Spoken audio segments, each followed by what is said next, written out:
अस्सलाम वालेकुम। तो आज हम करेंगे क्लास 9 बुक फिजिक्स का चैप्टर नंबर 5 पोर्शन ए डायनेमिक्स का।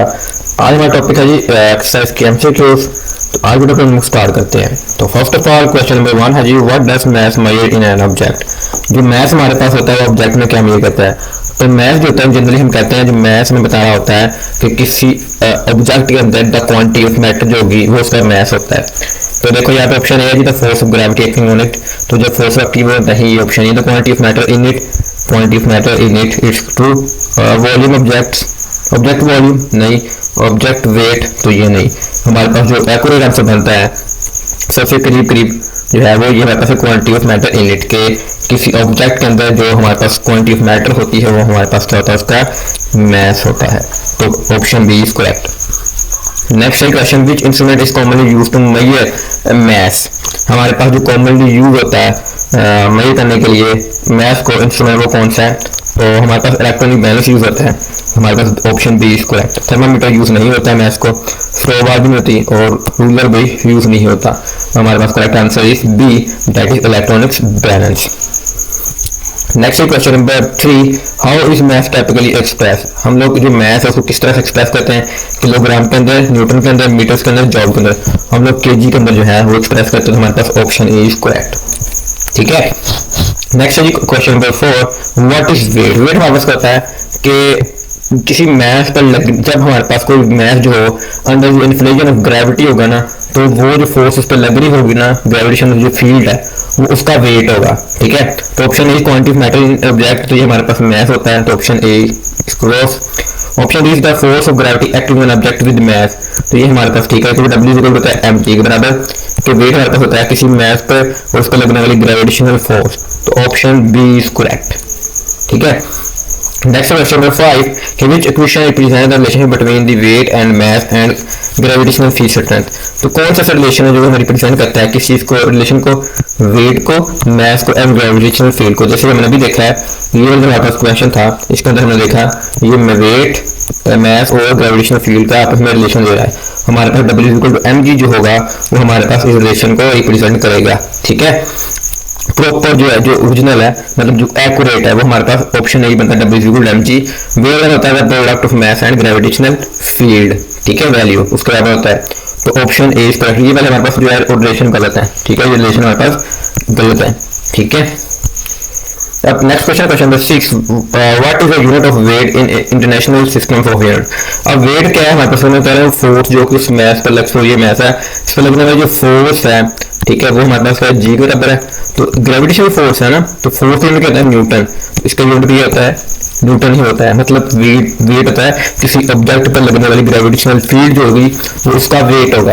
तो हमारे पास कोई यूनिट क्या आएगा न्यूटन। तो क्वेश्चन नंबर 6 का ऑप्शन है हमारे पास सी दैट इज न्यूटन। और ये आपको क्लियर हो गया होगा। नेक्स्ट क्वेश्चन नंबर 7 कि which instrument is suitable for measuring the mass of small object like coin.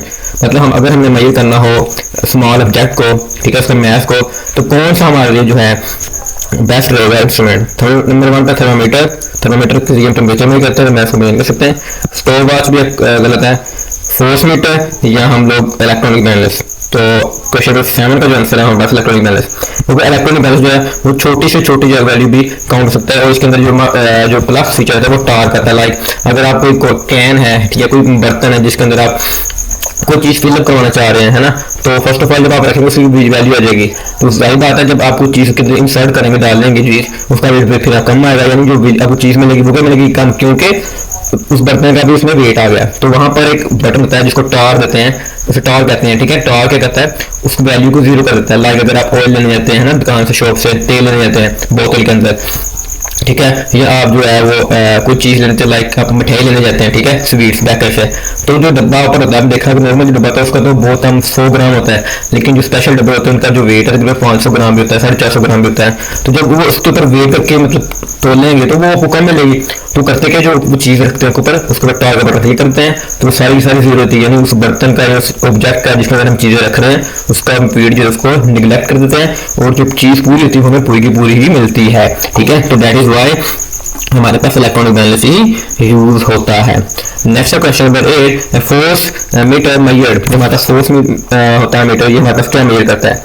ठीक है। First of all mass number 2 का weight, volume and temperature. Force meter कैसा मैं दिखाता हूँ आपको। ये ना कुछ यूँ बनाता है, ठीक है, इस तरह होता है ये, और उसके अंदर स्प्रिंग होता है असल में, ऐसा ना स्प्रिंग, और स्प्रिंग के साथ ऐसे अटैच करते हैं हम लोग, इसके ऊपर ऑब्जेक्ट अटैच करते हैं इस तरह पकड़ के, ठीक है।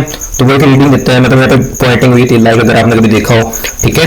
तो ये वेट के लिए है, क्योंकि ये ग्रेविटेशनल जो फील्ड है वो इन्वॉल्व होती है। जब ग्रेविटेशनल फील्ड वहाँ पे इन्वॉल्व हो तो हमारे पास वो क्या होगा, वेट होगा।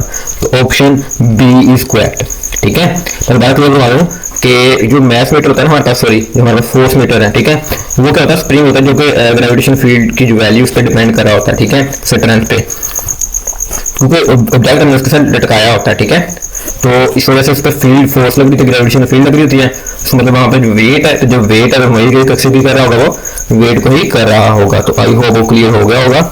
Next question number 9, what is gravitational field strength.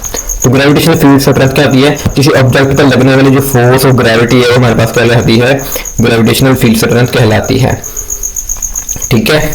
तो देखो option is the force of gravity acting on object, the weight of an object, the acceleration of an object due to gravity. हाँ देखो उसका जो motion है वो हमारे पास, देखो ये ऑब्जेक्ट था, ये नीचे की तरफ आ रहा है ना, अब बॉल को ऊपर की तरफ फेंको, तो जैसे फेंकोगे नीचे की तरफ आएगी, यानी कि उसका एक्सेलरेशन प्रोड्यूस होगा, उसकी वेलोसिटी जो होगी वो चेंज होगी।